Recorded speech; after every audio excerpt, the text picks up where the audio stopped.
Dave Gilmour, guitarist from Pink Floyd, one of my biggest influences, and in my personal opinion, one of the most melodic players there are.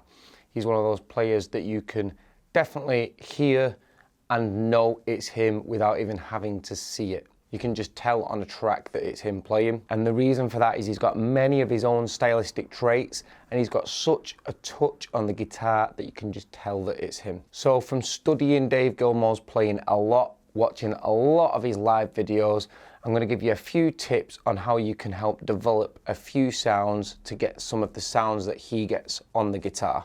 This lesson comes in 3 parts, and I'm going to keep each part short and sweet because each part is also a future lesson video in itself. The number one thing that I feel is instantly recognizable in Dave Gilmour's playing is he does a lot of these kind of double bends. Basically, he'll hit a note, bend it up, release it back to its natural position, and then bend it even higher up, and then release it again back to its natural position, ending in quite a lot of the time a vibrato, such as this.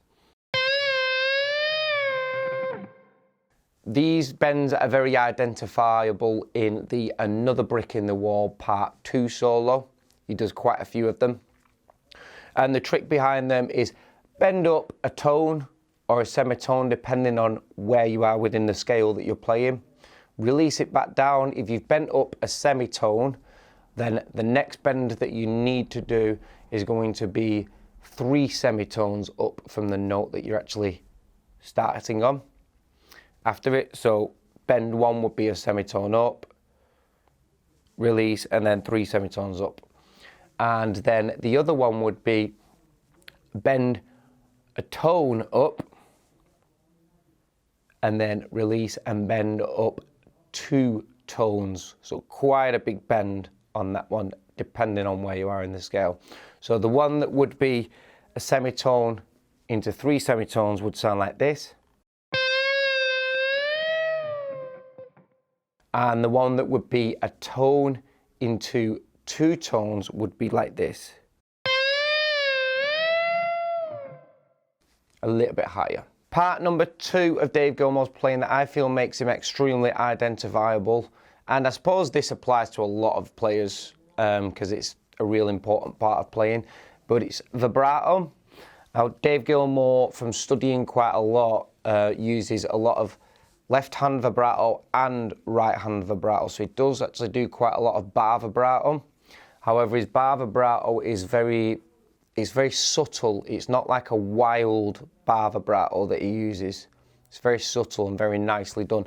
Almost emulates what he does with his left hand. So when he's vibratoing, it's very rare that he does kind of like really wild sort of vibratos. It's more his vibrato is very narrow as opposed to wide. So narrow and slow.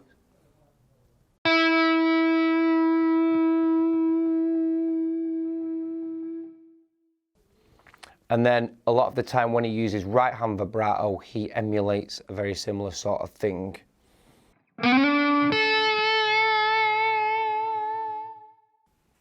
Along the lines of that.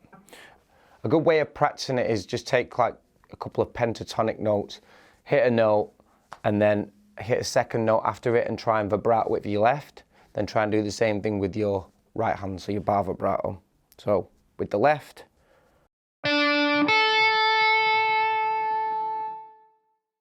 And with the bar vibrato, the right hand.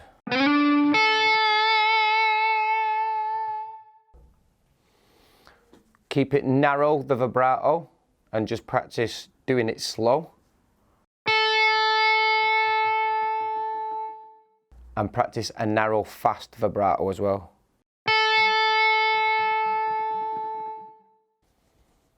And then the same with the bar.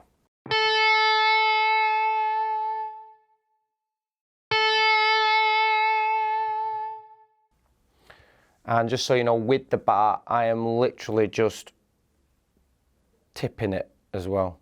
I'm not pushing it down. I'm not pulling it up.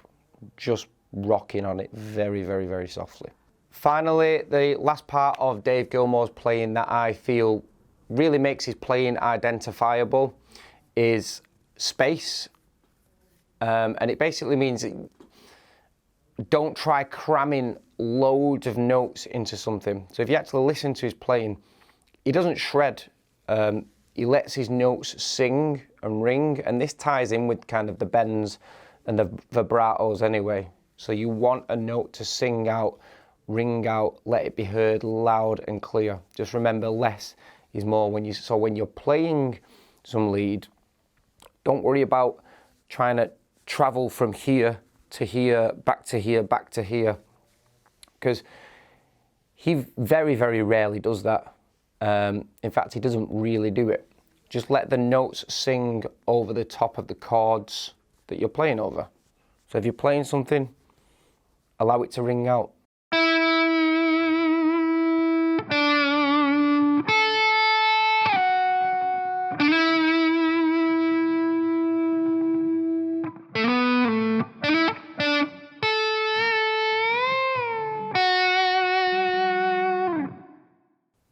That's it. And a little bonus lesson as well, and I would personally say this is a need to know in the guitar world anyway, but learn all of your pentatonic shapes back to front and just play with those, because if you actually watch Dave Gilmour, and to be honest with you, most guitar players, a lot of his playing is based around pentatonic shapes. So just learn those pentatonics. There's only 5 notes within a pentatonic scale. If you want to check out how to learn all of the pentatonic shapes, then I have got some more YouTube videos on the YouTube channel for the music school that I teach at, which is Harmony Music Academy. Just type in Harmony Entertainment on YouTube and you can check out and learn all of those pentatonic modes. I hope this lesson's helped you, and I'll see you in a future lesson. If you've got anything in particular that you want to learn or you want some tips on with the guitar, drop a comment below. If you want any Skype online lessons or anything, just get in touch, and I'd love to help you. Just drop a comment below or check out my email or something on my page.